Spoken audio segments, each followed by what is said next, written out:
Mhm. The countries from USA and Europe, they have the treaty because Atlantic separates Europe and the US. Okay, this treaty tells us if any nation is being attacked, all the nations will attack that particular enemy. They will have common enemy. It's a military alliance. Now, NATO is headed by ex Prime Minister of Netherlands, Mark Rutte. And of course, the main person who invested all these years in NATO is the USA. So USA is the boss, and Europe doesn't invest that much of money. But of course, Trump is forcing the countries to invest in security, in their own security, let's say, because they fear Russia. Russia has won the Second World War. They've sacrificed more people than the West Europeans and North Americans.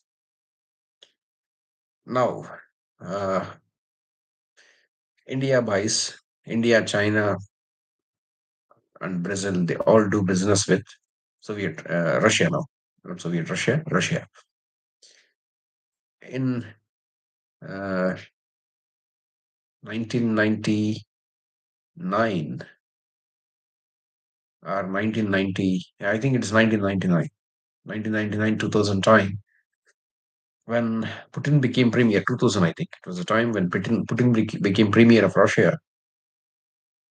Then American president promised that there won't be expansion of NATO.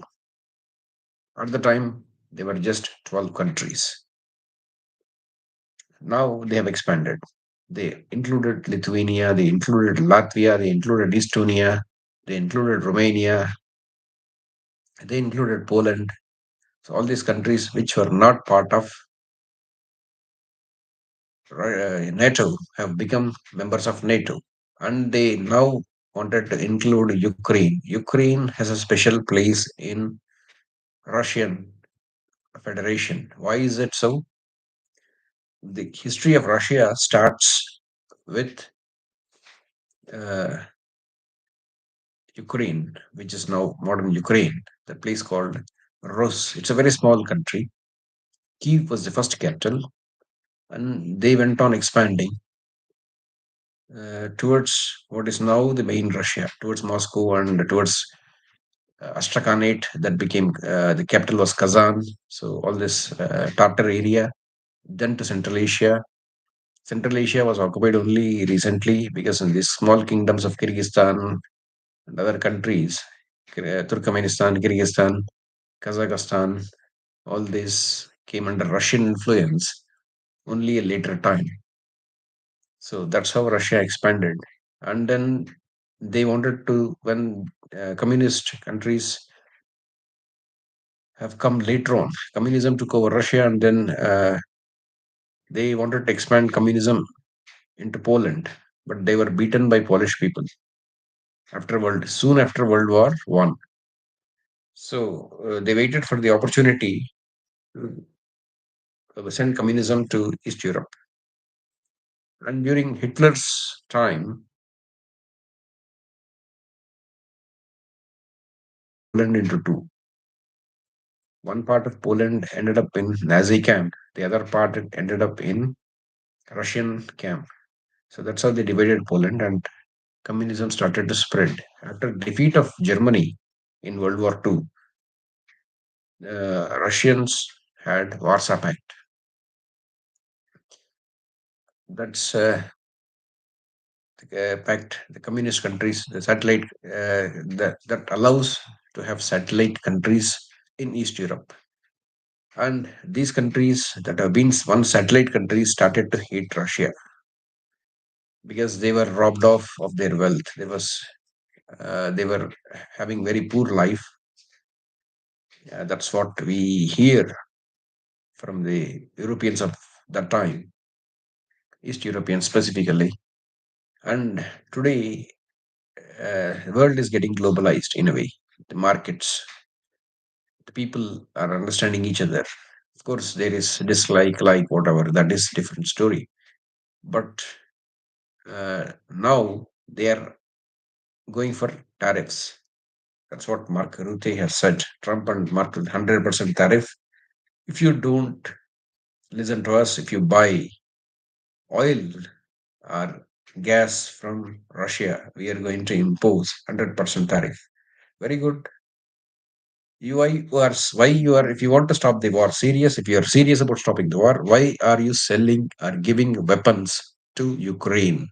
My question number one.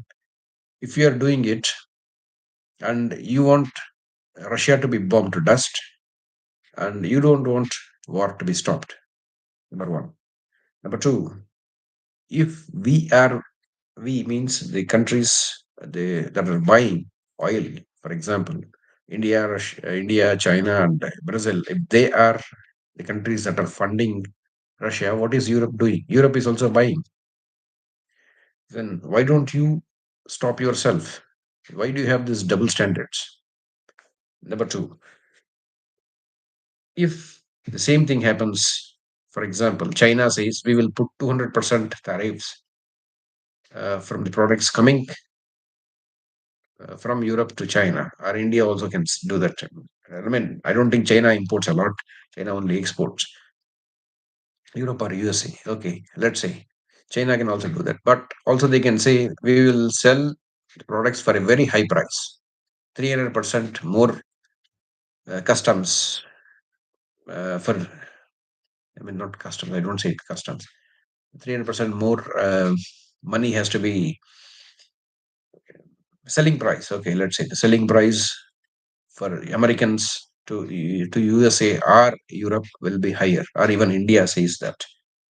Or India can also say, for instance, Brazil and India still import a lot of things from USA and Europe. So they can say that. So we will also put tariff for arming Ukraine. Reverse tariff, let's say, reverse tariff strategy. What you're going to do? Let's say if India stops agricultural products to Europe, and then we ask Russia to bomb all the agricultural fields to dust in Ukraine, then there is no food. Ukraine is the food basket of Europe. You'll have to get it from the USA. Okay. And we will ask Russia to target the ships that are carrying food in Atlantic and drown them. So what you will do? Everything is possible in war, and there is a strategy to do it. The civilian ships can be bombed, and we will not be sorry for it. Let's say, but you can give as many arrest warrants as you want from ICC. Nothing is going to work because if you think India funding Russia, you are also arming Ukraine. There is something called Sama Dana Veda Danda order. Sama is negotiations, peace. So how you are going to stop aggression? The negotiations. Okay, what I want is this. What you want is this. If you give this up, I will give this up. Then there will be peace between us. Dana is bribes. Okay, I'll give you this particular concession. So it's not direct bribe. You say, I'll give you this concession so you don't go in that line. You don't come in this line, I don't go in that line. That's how you negotiate. That has been done. So Putin has said, of course, he's not going to invade Ukraine and don't bring my enemy NATO in front of on my doorstep. What Putin has done is right. He's fighting the war instead of fighting the war in Moscow, he's fighting it in Kiev. It would have been a disaster if we had to fight Moscow, in Moscow, the NATO forces. That's the point. So he has done the right job. He has done a good job. Then Sama Dana is done. Beda is creating differences among the enemies. It is a time to break alliance of NATO. That is very tough unless they disagree with each other. Hungary, for example, a part of NATO, doesn't want to go against Russia.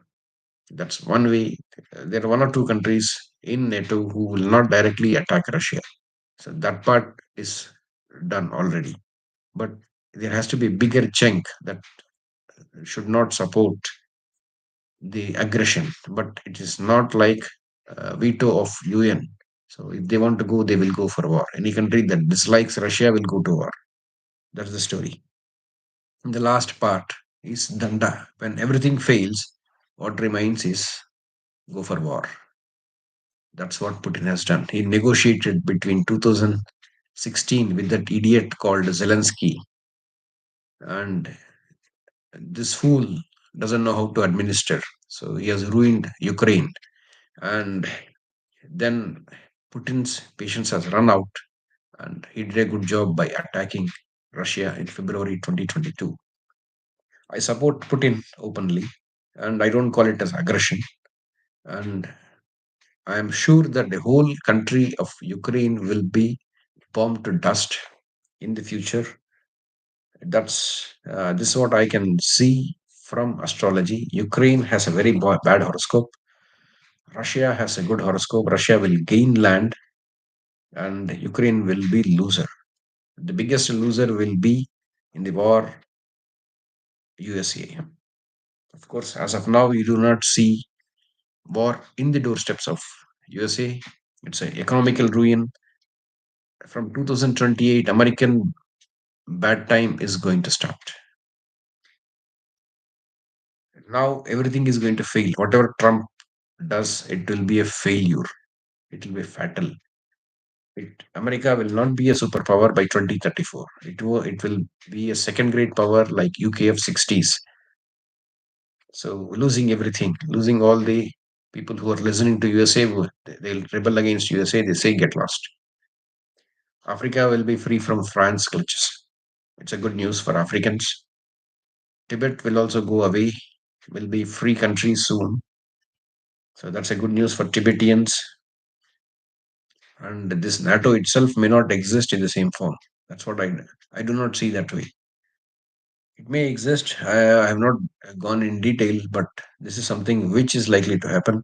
This tariff, no, you cannot threaten any country by your tariffs.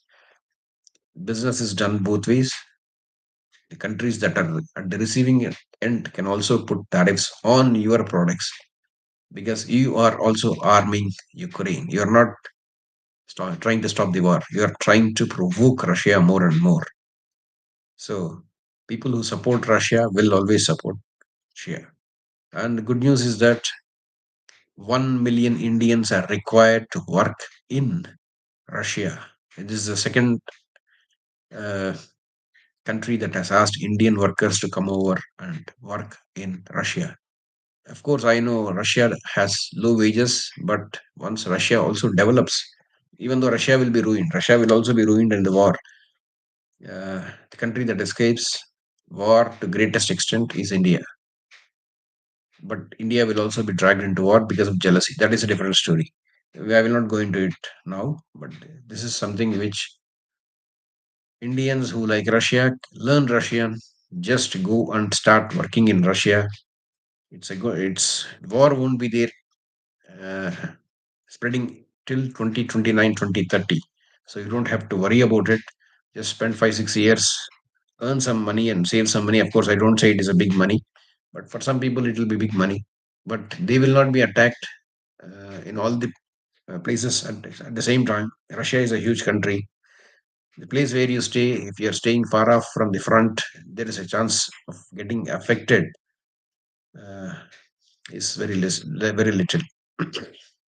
Drones and other missiles can go from one end to other end of the whole world. Can even reach Kamchatka Island, which is close to Japan. Even though Japan doesn't have to attack, it can be done by any. If Ukraine gets such a missile from the USA, intercontinental ballistic missile, they can also do that. That's a different story. I'm not dwelling into that kind of things. But this is the story of NATO, and uh, Brazil, India, and China should also put reverse tariffs for supporting Ukraine.